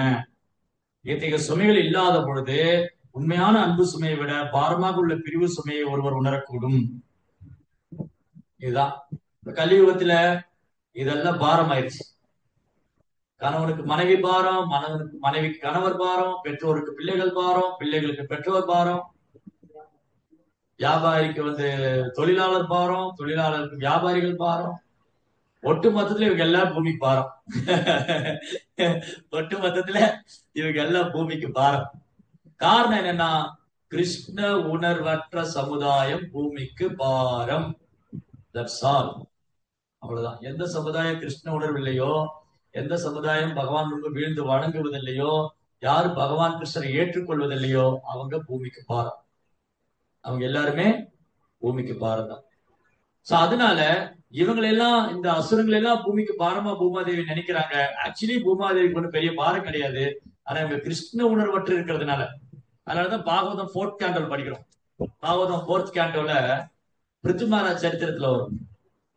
பூமாதேவி ஒண்ணுமே கொடுக்கல. பிருத்துவோடைய ராஜ்யத்துல எல்லாம் நஷ்டப்பட்டு போச்சு, மழை பெய்யல, தானியங்கள் இல்ல, எல்லாம் கஷ்டப்படுறாங்க. பிருத்து மகாராஜா வந்து பூமியை வந்து பனிஷ் பண்ண போற. ஓ பூமாதேவி நீ ஏன் கொடுக்க மாட்டேங்கிற, நீ ஏன் ஒரு சப்ளை பண்ண மாட்டேங்கிற? அப்ப பூமாதேவி என்ன சொன்னாங்க? ஓ பிருத்து மகாராஜா, உங்க ராஜ்யத்துல அசுரர்கள் அதிகமாயிட்டாங்க, அசுர குணம் படைச்சவங்க, அதனால நான் சப்ளை ஸ்டாப் பண்ணிட்டேன். ஆனா இப்போ நீங்க ஒரு தூய பக்தரா இருக்கிறதுனால உங்களுக்காக வேண்டி நான் கொடுக்குறேன், நீங்க தாராளமா என்ன கறக்கலாம். சோ பூமியை பசுவாக்கி பிருது மகாராஜ் பால் கறக்கிற மாதிரி எல்லாத்தையும் கறக்குறாரு. சோ பூமாதேவி எப்ப கொடுத்தாங்க? நல்லார் ஒருவர் உளரேல் அவர் பொருட்டு எல்லாருக்கும் பெய்யும் மழை. பிருத்து மகாராஜ் ஒரு தூய பிருத்து மகாராஜா வந்து தூய பக்தரா இருந்ததுனால அவருக்கு வேண்டி பூமாதேவி எல்லாம் கொடுத்தாங்க. இதேதான் பிரபுபார் சொல்றாரு. பிரபுபார் என்ன சொல்றாருன்னா, கலியுகத்துல இப்போ நமக்கு தானியம் கிடைக்குது. கலியுகத்துல இப்ப நமக்கு தானியங்கள், காய்கறிகள், பால், பழம் எல்லாம் கிடைக்குது. ஏன் கிடைக்குது? பக்தர்கள் ஹரே கிருஷ்ணா மந்திரம் சொல்லிட்டு இருக்காங்க. ஹரே கிருஷ்ணா கிருஷ்ண கிருஷ்ணா ஹரே ஹரே, ஹரே ராம் ராம் ராம் ஹரே. பக்தர்கள் மகாமந்திரம் சொல்றதுனால இன்னைக்கு மழை பெய்யுது, தானியங்கள் கிடைக்குது, காய்கறிகள் கிடைக்குது, பால் கிடைக்குது, எல்லாம் கிடைக்குது. இந்த பூமியில ஹரே கிருஷ்ணா மந்திரம் பக்தர்கள் சொல்லாம விட்டுட்டாங்க அப்படின்னா பூமாதேவி ஸ்டாப் பண்ணி எல்லா சப்ளை ஸ்டாப், கம்ப்ளீட்டா ஸ்டாப், லாக்டவுன் போட்டுருவோம், பினிஷ். அப்புறம் அசுரங்களுக்கு ஒண்ணுமே கிடைக்கும். இப்ப கொஞ்சம் கொஞ்சம் அங்கங்க பக்தர்கள் பிரார்த்தனை பண்ணிட்டு இருக்காங்க, ஜபிக்கிறாங்க, கிருஷ்ணாவுக்கு சேவை பண்றாங்கிறதுனால பக்தர்களுக்கு வேண்டி எல்லாரும் கிடைக்கும். பக்தர்களுக்கு வேண்டி கிருஷ்ணா எல்லாரும் கொடுத்துட்டு இருக்காரு. அதனால பூமாதேவி இதை பாரமா நினைக்கல. யார பாரமா நினைக்கல? யது வம்சத்தை பாரமாக நினைக்கவில்லை. ஏன்னா யதுகுலம் இருக்கு, எங்க கிருஷ்ணா சொல்றாரு பாருங்க, அதிக அதிக பூபாரத்தை ஏற்படுத்தக்கூடியதும் எண்ணிலிருந்து பிரிந்ததுமான யது வம்சம் இன்னமும் இருக்கிறது. இந்த யதுக்கள் யாரு? எங்கிட்ட இருந்து என்னுடைய அம்சம் இவங்க என்னடா என்னுடைய பக்தர்கள், நண்பர்கள், உறவினர்கள், லட்சக்கணக்கான கோடிக்கணக்கான யதுக்கள் இருக்காங்க. ஆனா பூமாதேவி இவங்களை பாரமா நினைக்கல. ஏன்னா இவங்க எல்லாம் கிருஷ்ணருடைய சேவையில் ஈடுபடுறாங்க, கிருஷ்ணருடைய நண்பர்களா உறவினர்களா இருக்காங்க. அதனால பூமாதேவி நோ ப்ராப்ளம், யதுக்கள் எவ்வளவு பேர் வேணாலும் இருக்கு. அப்ப பூமாதேவி என்ன நினைக்கிறாங்க? இந்த பூமியில எவ்வளவு பக்தர்கள் வேணாலும் இருக்கட்டும், பக்தர் இல்லாதவங்க எனக்கு பாருங்க. சில நேரம் அப்பா அம்மாவுக்கு வந்து நல்ல அன்பா பணிவா இருக்கிற குழந்தைகள் சந்தோஷமா இருக்கும். அந்த குழந்தைகளை பராமரிக்கிறது பாரம் தான் அவங்களுக்கு, ஆனா சந்தோஷமா இருக்கும். சில பிள்ளைங்க சொன்ன பேச்சு கேட்க மாட்டாங்க, அவங்களை பராமரிக்கிறது பெரும் சுமையா இருக்கு. ஏன்டா இந்த பையனை பெற்றோன்னு. சில பெற்றோர்களுக்கெல்லாம் ஏன்டா இந்த பையனை பெற்றோனே ஆயிடுச்சு. நீங்க பெரும்பாலும் கலியுகத்துல அப்படிதான் நினைக்கிறேன், ஏன்டா இந்த பிள்ளைகளை பத்தி பெறணும். ஆனா ஒரு சில பிள்ளைகள் அந்த பெற்றோர்களுக்கு பேர் வாங்கி கொடுக்குற மாதிரி இருக்கு. அப்ப என்ன நினைப்பாங்க, ஓகே இந்த பிள்ளையை பிறந்தது நான் வந்து படிக்க வச்சதுலாம் கஷ்டம் தான், இந்த குழந்தைனால எனக்கு சந்தோஷம் தான், அது சுமையாதான் இருந்தது, ஆனா சந்தோஷம் தான். சோ இப்படி இந்த பூமாதேவி அசுர குணம் படைத்தவங்களை பாரமா நினைக்கிறாங்களே தவிர அவங்களுக்கு ஒரு ஆக்சுவலி ஒரு பெரிய பாரம் இல்லை. ஆனா அதே சமயம் பக்தர்களிடத்துல அவங்க எவ்வளவு பேர் இருந்தாலும் அவங்கள வந்து அன்பு சுமையா நினைக்கிறாங்க. ஓகே இவங்க எல்லாம் வந்து கிருஷ்ணாவோடு சம்பந்தப்பட்டிருக்காங்க. சோ ஜீவ கோஸ்வாமி என்ன சொல்லியிருக்காரு, யது வம்சத்தின் தொடர்பாக பூமியில் ஏற்படும் பாரத்தை பற்றி குறிப்பிடும் பொழுது அவருடைய பிரிவினால் ஏற்படும் பாரத்தையே பகவானுக்கு குறிப்பிடுகிறார். சில ஜீவ கோஸ்வாமி இந்த முடிவை தான் உறுதி செய்கிறார். சோ பகவான் எதை பாரமா நினைக்கிறாரு? பகவானும் சரி, பகவானுக்கு பக்தர்களும் சரி எதை பாரமா நினைப்பாங்க? பக்தருடைய பிரிவைத்தான் பாரமா நினைப்பாங்க. பகவான் வந்து பக்தருடைய பிரிவைத்தான் பாரமா நினைக்கிறார். அதே மாதிரி தூய பக்தர்களும் பக்தருடைய பிரிவு சங்கம் கிடைக்காம போனா அதைத்தான் பெரும் பாரமா நினைக்கிறார். இல்ல யாரோ ஒரு தூய பக்தர் மறைஞ்சிட்டாரு, பக்தர்கள் பகவான் நாமத்தை உச்சரிக்கிறவங்க உடலை விட்டா பகவான்கிட்ட போவாங்க இல்லையா. யார் ஒருத்தர் ஹரே கிருஷ்ணா மந்திரம் உச்சரிக்கிறாங்களோ அவங்க உடலை விடும்போது கிருஷ்ணர் நினைச்சா கிருஷ்ணரை போயிடும். அப்போ ஆன்மீக குரு ஆச்சாரிய எல்லாம் பகவானுடைய உலகத்துல. சில நேரங்கள்ல நம்ம யாராவது தூய பக்தர் இலக்க நேர்ந்தா அது நமக்கு பெரிய பாரம். காரணம் என்னது? அவருடைய சங்கம் நமக்கு கிடைக்காம போயிடுது. அவருடைய வழிகாட்டுதல், ஒரு தூய பக்தருடைய வழிகாட்டுதல் கிடைக்கல, ஒரு சங்கம் கிடைக்கலன்னா அது நமக்கு பெரும் பாரம். மற்றபடி இந்த உலகத்துல பெரும் பாரம் சுமை வேற ஒண்ணும் கிடையாது. பக்தர் சங்கத்துல இல்லாதவங்க தான் அதை வந்து எப்படி நான் ஃபீல் பண்ணணும்.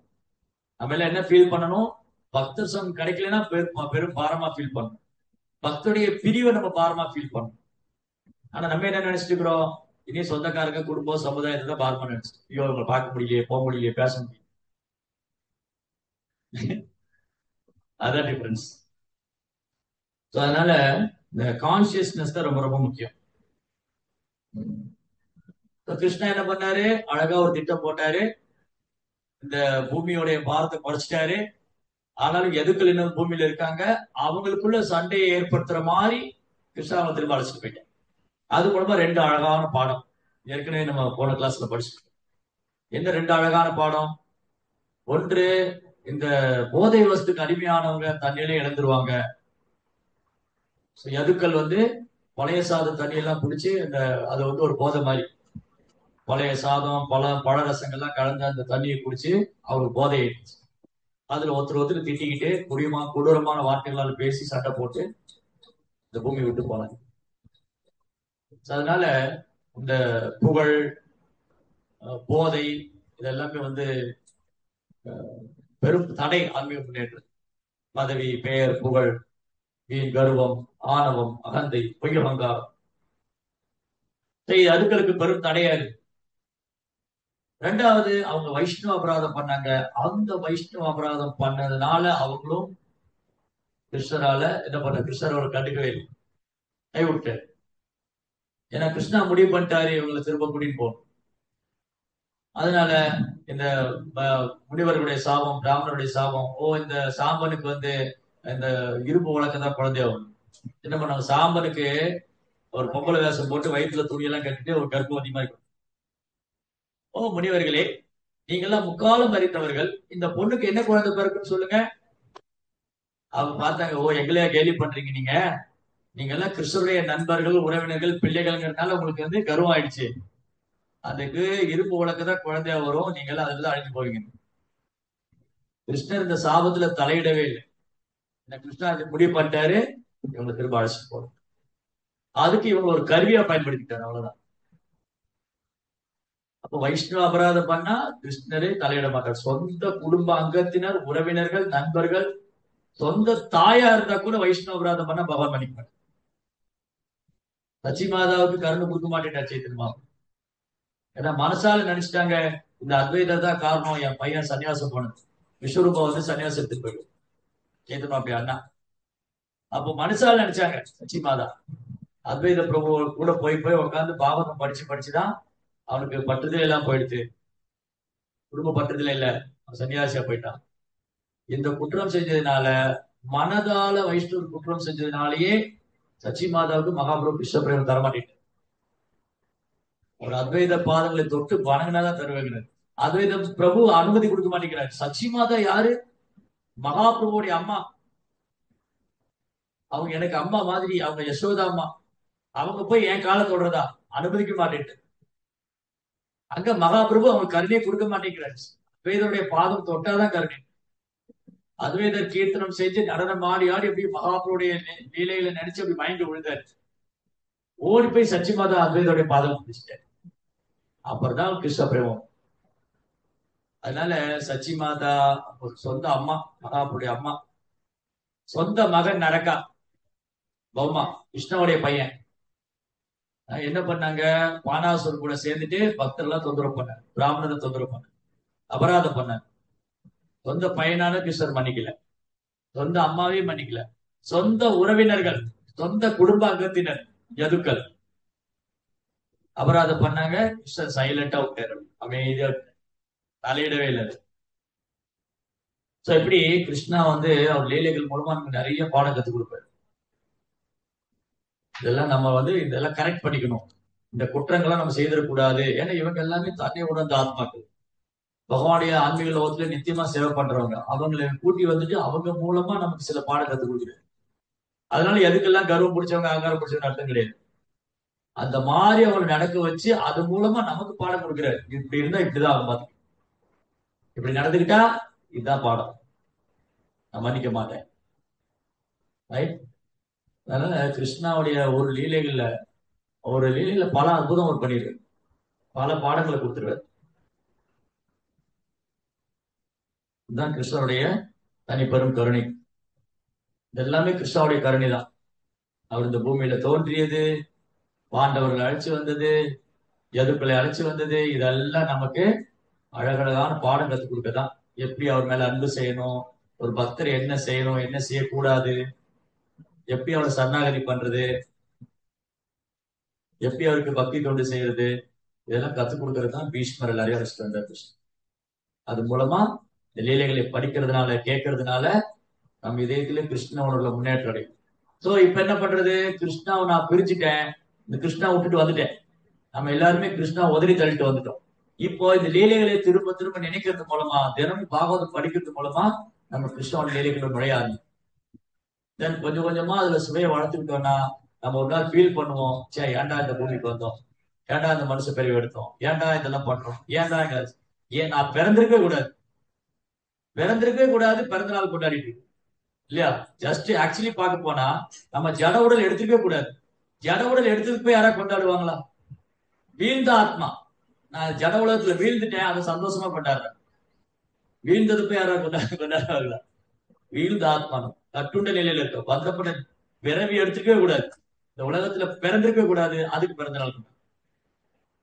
அதெல்லாம் முட்டாள்தனம். அதனால என்னது, நான் கிருஷ்ணாட்டு திரும்ப போகணும். எங்க போனா எனக்கு மீண்டும் பிறப்பு இல்லையோ, எங்க சென்னா நான் திரும்ப வரமாட்டனோ, அந்த பிறப்பற்றவரின் ராஜ்யத்துக்கு போனாதான் பிறப்பு கிடையாது. கிருஷ்ணா பிறப்பற்றவர், ஆத்மாவாகிய நானும் பிறப்பற்றவர். என்ன கிருஷ்ணாவுடைய அம்சம், கிருஷ்ணா பிறப்பற்றவர், நானும் பிறப்பற்றவர். சோ இந்த பிறப்பற்ற நான், இந்த நான்கிற பொய்யங்காரம் உடல் எடுத்துக்கிட்டேன், இதை தூக்கி போட்டு நான் கிருஷ்ணனுடைய சேவகர் உண்மையான அகங்காரம் எடுத்துட்டு அங்க போகணும். அப்ப அங்க போனா எனக்கு மீண்டும் பிறப்பு கிடையாது. தத்துவான நிவர்த்தந்தே தத்தாம பரமம, அதுதான் நம்ம அல்டிமேட் கோல். சோ இங்க வந்து பர்த்டே கொண்டாட செலிப்ரேட் பண்றதுக்குலாம் நமக்கு இல்ல. இங்க எதுக்காக வந்துட்டோம், தெரியாம விழுந்துட்டோம். சாக்கடையில விழுந்துட்டு யாராவது சந்தோஷமா இருக்கலாம்னு நினைப்பாங்களா? சாக்கடையில விழுந்தவங்க எதிர்த்து வெளியில போவாங்க. சாக்கடையில விழுந்துட்டு சந்தோஷமா எல்லாம் இருக்க முடியாது. இந்த ஜட உலகம் வந்து சாக்கடை மாதிரி, இதை இறக்கி சுத்தம் பண்ற வேலையை தான் நமக்கு இப்போ. அதை விட்டுட்டு சாக்கடையிலேயே சௌகரியமா இருக்கக்கூடாது, இங்க சுத்தம் பண்ணிட்டு இங்க கிளம்பி போயிருக்கோம். அதனால நாம சுத்தம் அடையணும், நம்ம சார்ந்தவங்க சுத்தம் அடையணும். எங்க போனா திரும்ப வர மாட்டோமோ அங்க பகவான் போயிரு. திரும்பி வந்து ஹாப்பி பர்த்டே எல்லாம் கொண்டாடக்கூடாது. அடுத்த பிரிவில் வந்து பேபியில இருந்தே பர்த்டே கொண்டாடலாம், அப்புறம் திண்டாட்டமா போயிடும். லைஃபே இங்க கொண்டாட்டம் இல்ல, லைஃபே திண்டாட்டமா தான் இருக்கு. அப்புறம் என்ன கொண்டாட்ட வேண்டியது இல்லையா? ஹரே கிருஷ்ணா. கிரந்தரா ஸ்ரீமத் பாகவதம் கி ஜெய், ஸ்ரீ பிரபுபாத். உங்களுக்கு ஏதாவது கேள்விகள் சந்தேகம் இருந்தா கேட்கலாம்.